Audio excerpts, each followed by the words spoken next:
Çiplər qalxsa da smartfon qiymətləri qalxmadı deyən Samsung çipi bizdən, ekranı da yaxın Çinli dostlarımızdan strategiyası ilə öz segmentində iddialı 1049 manatdan başlayan Samsung Galaxy A57 və 949 manatdan başlayan Samsung Galaxy A37 modelləri ilə bazarı alt-üst etmək üçün səhnədədirlər. Galaktikamızın bu iki sehirli qardaşını ələ alanda hər iki telefondakı arxadakı Ambient Island dizaynı və şəffaf kamera halqaları əsl flaqman hissi verir. Lakin Galaxy A37 ənənəvi ölçülərdə plastik çərçivədə qalsa da, Galaxy A57 möhtəşəm bir pəhrizə girərək 6.9 mm nəzillikdə alüminium korpusa keçib. Cənubi Koreya nəhəngi rəqiblərinin qorxusuna çevrilən yeni Galaxy A37 və Galaxy A57 modelləri üçün bahalı çipləri kənardan almaq əvəzinə elə özü istehsal edir. Ekran tədarükünü isə Çinlə bölüşərək cihazın qiymət performans səviyyəsini olduqca qoruyur. Baxın, 6.7 düymlük Super AMOLED ekranlar hər ikisində rəngləri mükəmməl verir. Üstəlik, Galaxy A57-dəki 1920 Hz-lik PWM qaralması qaranlıqda gözlərinizin yorulmasının qarşısını elə alır ki, məsələn, ötən il çıxan Galaxy S25 Ultra-da daha yüksək PWM səviyyəsini orta segmentə gətirir. Galaxy A37-də ekranda tək diqqət çəkən fərq çərçivələrin A57 qədər incə olmamasıdır. Galaxy A37 gücləndirilmiş Exynos 1480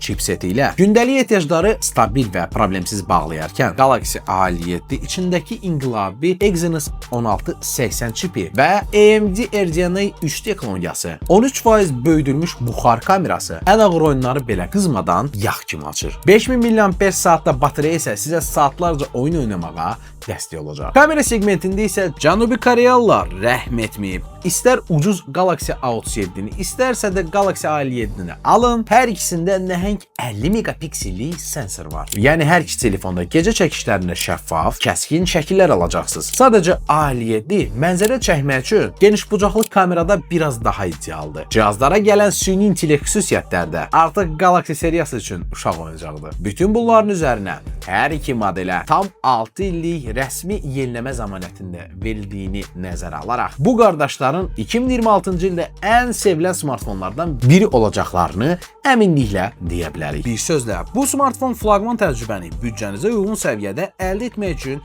ideal seçimdir.